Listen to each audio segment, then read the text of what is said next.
the impossibility of there being experience, and yet the undeniability of the radiant nature of experience itself, that it is baseless.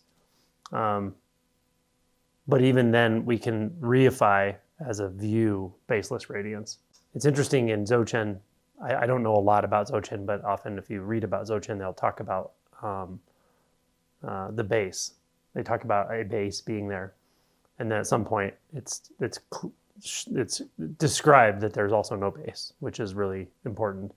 But that's not the opposite of there being a base. So baselessness is not the opposite of there being a base. I would say, like, impermanence is a correction for a fundamental, or a maybe not completely fundamental, but a very deeply established sense we have in our mental processing that things are permanent, that there's a permanence to experience and phenomenon.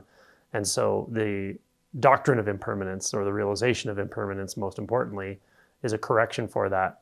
But it also doesn't mean there's something called impermanence. So you have to let go of that. That has to be also dissolved. That would be similar to dissolving baseless radiance. Kevin Chanelek had a nice way of saying it. He's like, you can look at this and say, when you see just this, and if you really can see the scene there, is there anything about that appears impermanent? Is there anything about it that appears permanent? Right. It's very simple. It's so simple, it's hard.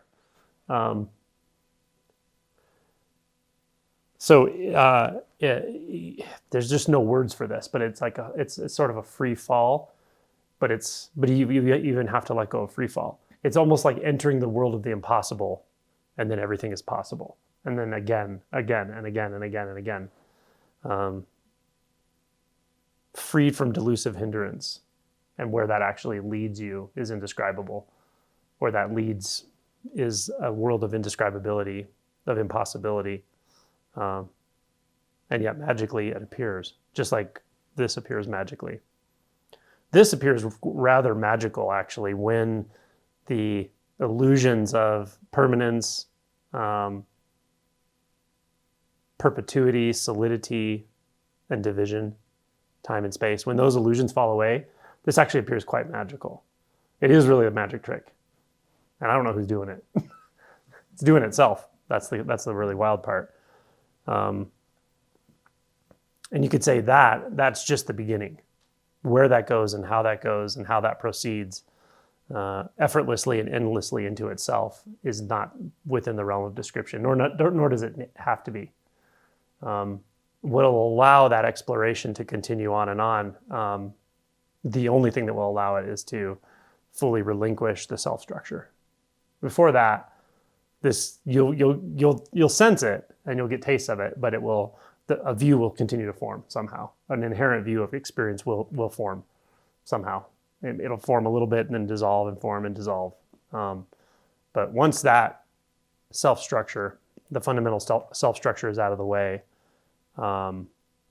this becomes pretty clear, actually. It's not even happening in time. Time and space are sort of in my experience, time and space are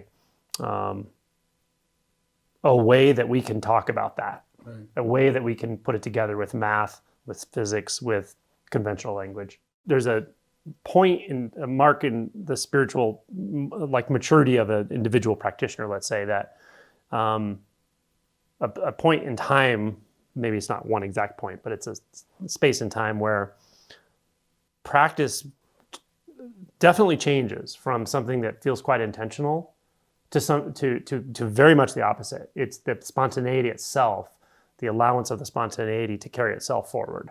That's what drives it. So the Dharma wheel turns itself at that point, and all we can do is stay out of its way.